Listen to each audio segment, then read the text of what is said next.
SuperTalk.com and go with the home team, Mississippi Farm Bureau. Stephen Head joins us this afternoon as we get closer and closer to the start of the college baseball season. Just 10 days from today until opening day. And Stephen, on our video stream right now, we got a graphic of you pitching. Still shot of you pitching. All right. So thinking back, which did you enjoy more, pitching or playing first base / hitting? Although I guess you did hit most of the time when you were pitching also. Yeah, I mean, I would have to lean the position player side. I liked playing every day. I liked being involved. And, you know, for those that don't know, there's a lot of running involved after you pitch, and I wasn't a big fan of that. So I liked the position and the hitting much more than the pitching, just for the aftermath of maybe having to go do like a 2-mile run. So what was it like, I guess your sophomore and junior seasons in particular, when you were doing both? Like, you might come in and close a game on a Friday night, and if you didn't go too deep into the game, you'd play first base on Saturday, and then you might be the starting pitcher on Sunday, and then when you were done, they might slide you back over to first base. How exhausting was that? You know, I don't think you really notice it, especially as a college kid. And, you know, I grew up, I never really understood why guys did just pitching or just hitting, because when I grew up, Little League, all the way through high school, I mean, it was just always pitching and hitting. So I just didn't really know any different. Now, there were times where I came out from pitching where I was exhausted and I would have to go to first base. And thankfully, you didn't have to move too much over there. It's not like I was at center field or anything. But, no, I think I had done it for so long that it was just part of, like, my baseball DNA. And I love doing both. I liked hitting more than pitching, but that didn't mean that I didn't love pitching. I just enjoyed playing the game and being out on the field and being active. So it was never a big deal for me. You know, we talk sometimes about the transition from high school athletics to college athletics. What a big jump it is playing quarterback in high school to playing quarterback in the SEC. Playing high school baseball to stepping onto an SEC field. But you see freshmen, especially in baseball, that make that transition. What was that transition like for you? Because if I remember correctly, it didn't take long for you to kind of hit your stride in college baseball. No, but I think you're still scared, you know, going into it, especially in the fall. You don't know where you stand, and you don't really know what to expect. I was fortunate enough to come from a high school program where our head coach was a graduate assistant at Mississippi State, and we honestly ran like Ron Polk style, practices. And so I didn't know. And I remember Coach Bianco my freshman year in the fall being like, "You're never going to work this hard. You didn't do this in high school, and we're going to push you, and you're going to practice harder and do." And I remember getting some point during the fall, I was like, "These are the exact same practices we did in high school. Like, this isn't bad." So I think, and Seth Smith too, you know, another guy that stepped in, same high school. Like, I think we were just prepared on a level of baseball that we kind of were able to slide in and maybe adapt a little better than some guys that just weren't fortunate enough to have that type of high school program. So what's it like this time of year? I hear bat pinging in the background, so I know you're at a ballpark and probably watching. That's right. The Can't stars tell you where, of though, tomorrow. Richard. I can't tell you where I'm at. No, that's fine. I wasn't going to try and push you into that. I understand that this is a strange time in the professional baseball world, but go back to your freshman year. You're a week and a half from opening day. What are the emotions at this point? Well, you talking about now or when I was in college? No. Back when you were in college. If you can go back that far, kind of, you're a week and a half, 2 weeks from the start of the season. Yeah. You don't know exactly what to expect. When we're talking about football, we hear all the time people go, "Oh, they just want to hit somebody in a different color jersey." Is there an element of that in baseball? I think so, but one thing that stands out to me, I remember as a freshman, and it was the last weekend of scrimmages, and it might have been a Saturday or Sunday. I don't remember the day, but I remember I went like 3 for 3 or 4 for 4 in that scrimmage, and Coach Bianco's doing his normal after the scrimmage, same thing he does after a game, and he's talking, and he's going through, and he's getting everybody pumped or whatever for the week, and he's like, "Head, in case you didn't know, you're traveling." And I remember being like, "Thank goodness." Like, you just don't know, as a freshman. Like I said, you're scared. You've never been through it. And I just remember him saying, like, you're traveling because we were on the road or, going on the road soon. And just thinking, like, whew, I made it. Like, I made the travel team. You really just have no idea, I think. You're so naive and you just want to do well. and play hard and do your best, that I think some of those things were kind of lost on you.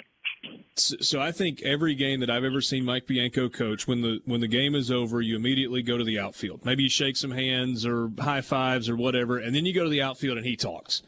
And sometimes it's after a great win, and sometimes it's after a tough loss, but it happens over and over after every single game. Be honest. Do you guys actually listen, or did you actually listen to what he was saying in those meetings, or was it just we have to sit here and pretend to listen because this is what we do? I'm going to be honest. It depended on if you won or lost and how bad you won or lost. The mood would change. I mean, I know you've been around Mike a long time. Like, if you don't play well as a team and you do some things on the field that really just that hurt you in the performance of the game, I think you're sitting there with your eyes glued on coach, maybe with your head pointed down a little bit for sure. So, and then after big wins, you're feeling good. It's no different than any other profession. So you're bouncing around, you're a little happier, maybe a little looser. So yeah, I think it definitely went how the game went. So Mike Bianco's been at Ole Miss for a long time, and I think because of that, people feel like they know him. What does the Ole Miss baseball fan, average or diehard or whatever, not know about Mike Bianco that as a player you learned about him, or that you kind of think back on fondly or not so fondly? I think the biggest thing, and I think guys that are successful in the program, mediocre, or just no matter how your status was in the program, I think when you're there, he's tough on you and he demands the best out of you. And sometimes you don't really know why he's being hard on you or different things like that with the coaching. But I think once you leave there, you realize, like, wow, I'm way more prepared mentally, physically for my next chapter of my life, whether it's sports or just general life. I think just the discipline and the, his care factor for you and what he asks to get out of you as a player just translates, post your baseball career. Steven, what was your favorite moment playing baseball at Ole Miss? Oh man, that's a good one. Probably the year that we first won a regional. Would that be the junior year when we won? I know we fell short to Texas, but just kind of like getting over that hump and that milestone, and it felt like that was early in Mike's career there, and we were on the front end of building the program to what it is now. I think that probably just that excitement of doing what we had intended to do since we showed up on campus. That moment probably sticks out from a team standpoint for sure.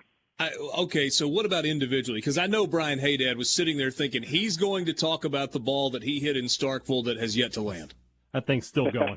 Well, Richard, I don't want to get too, that, but that was a good moment. I'm not going to lie. That one was good.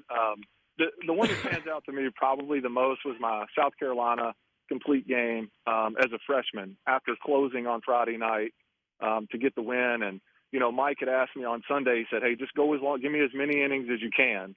And, I think it was a 85 pitch or so. It was definitely less than 90 pitch complete game against South Carolina, who was ranked, I think, 1 or 2 at the time, and we won the weekend. So I think personally that was a pitching accomplishment, but that was something that always stood out, that, being a moment, because as a freshman, like I said, every inning I was like, I think we were only up 1-0. I was like, oh man, I'm going to blow it. It's the 5th inning. I'm about to blow it. It's the 6th. Oh my goodness, I'm going to blow it. It's the 7th. And then in the 9th, it went to like, just don't blow it. How many of those 85 pitches do you think were changeups? Oh, it's got to be like 50, right, Richard? You were there. It had to be like 50 of them. So yeah, it was a lot. I didn't throw hard enough to blow guys away, so I had to mix in the changeup. I'm curious about this, Stephen. Ole Miss has had a pretty incredible run at shortstop, and it's Zach Cozart is a 3-year starter, and then Errol Robinson is a 3-year starter, and Gray Kessinger is a 3-year starter, and now you got Jacob Gonzalez, who's going into his 2nd year and probably going to be a 3-year starter at shortstop. Everybody would like that in college baseball. Most programs don't have that, just one after the other after the other. Is there anything that you can point to that has allowed Ole Miss to be that at that position? We got like 30 seconds till the break. I think the one thing that stands out about those guys, and I don't know too much about Jacob Gonzalez yet, I really haven't got to see him play, but the other guys I was fairly familiar with, not outside the talent, we see that, but I think those guys had great instincts. I mean, especially Cozart, because he was behind me pitching. I mean, that guy could read the hop and the angle and just be in places that you didn't think he was going to be pre-pitch. It's the hardest thing to coach. It's the hardest thing to identify is a guy's just natural ability. And I think Ole Miss has done a great job identifying the guys that just maybe have that natural instinct, because you can develop the reps, some footwork, some glove work, but man, those instincts, they seem to come natural. Stephen, great catching up.